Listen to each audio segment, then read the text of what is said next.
Good morning, Crossfield. This is Lucas reporting for WCES. Please stand for the Pledge of Allegiance. I pledge allegiance to the flag of the United States of America and to the republic for which it stands, one nation, under God, indivisible, with liberty and justice for all. As we begin a new day, let us pause for the moment of silence.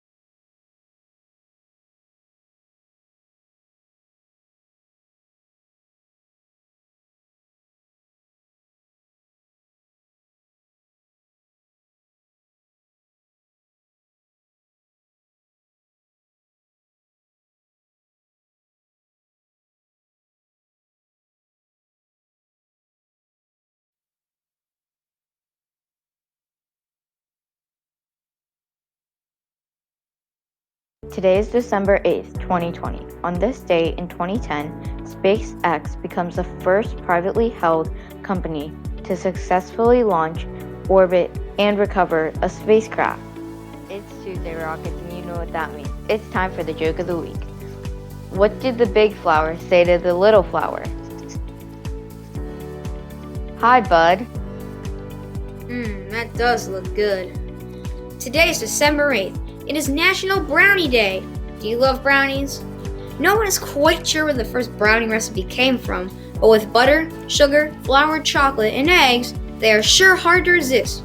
Did you know the largest brownie ever made was at the Hudson Valley Chocolate Festival and Holiday Craft Show in Suffern, New York in late 2001 using 750 pounds of melted chocolate chips? The mammoth brownie weighed at 3,000 pounds. That's the same as a compact car. Attention all students and staff. Don't forget that our next Spirit Night is coming up on December 14th at the Chick-fil-A in Reston from 4 to 8. Get a great meal and support CrossFit at the same time.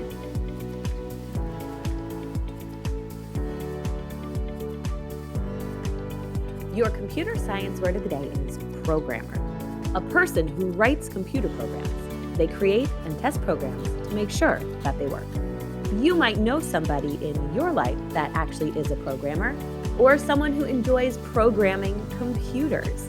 In the library, we work on programming in certain classes as well.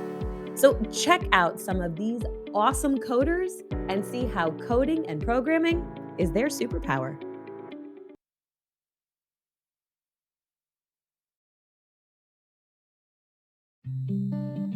I was 13 when I first got access to a computer. My parents bought me a Macintosh in 1984 when I was 8 years old. I was in 6th grade. I learned to code in college. Freshman year, first semester, intro to computer science. I wrote a program to play tic-tac-toe. I think it was pretty humble beginnings. I think the first program I wrote asked things like, what's your favorite color? Or how old are you? I first learned how to make a green circle and a red square appear on the screen. The first time I actually had something come up and say, hello world, and I made a computer do that. It was just astonishing. Learning how to program didn't start off as wanting to learn all of computer science or trying to master this discipline or anything like that. It just started off because I wanted to do this one simple thing. I wanted to make something that was fun for myself and my sisters. And I wrote this little program and then basically just add a little bit to it. And then when I needed to learn something new, I looked it up either in a book or on the internet and then added a little bit to it. It's really not unlike kind of playing an instrument or something or playing a sport. It starts out being very intimidating, but you kind of get the hang of it over time. Coding is something that can be learned, and I know it can be intimidating. A lot of things are intimidating, but what isn't? A lot of the coding that people do is actually fairly simple. It's more about the process of breaking down problems than sort of coming up with complicated algorithms as people traditionally think about it. You don't have to be a genius to know how to code. You need to be determined. Addition, subtraction, that's about it. Should probably know your multiplication tables. You don't have to be a genius to code. Do you have to be a genius to read? Even if you want to become a race car driver or play baseball or build a house, all of these things have been turned upside down by software. What it is, computers are everywhere. You want to work in agriculture? Do you want to work in entertainment? Do you want to work in manufacturing? It's just all over.